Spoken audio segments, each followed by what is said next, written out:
ইতিহাস গড়লেন বাংলাদেশের ফেনী জেলার সাদিয়া আফরোজ তুরাগ। প্রথম বাংলাদেশি আমেরিকান নারী হিসাবে মার্কিন FAA-তে এয়ার ট্রাফিক কন্ট্রোলার হিসেবে নিয়োগ পেয়েছেন।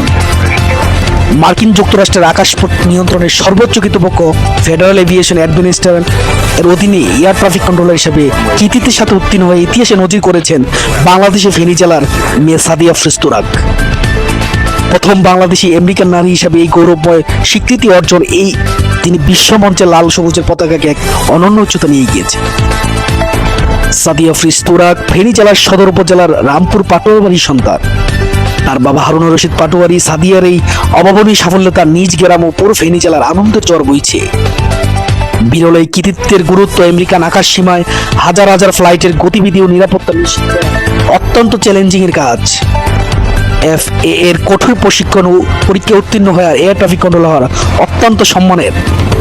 তুরাগী বাংলাদেশের প্রথম আমেরিকান মেয়ে হিসেবে এই কঠিন পথ পাড়ি দিয়ে স্বীকৃতি অর্জন করেছেন।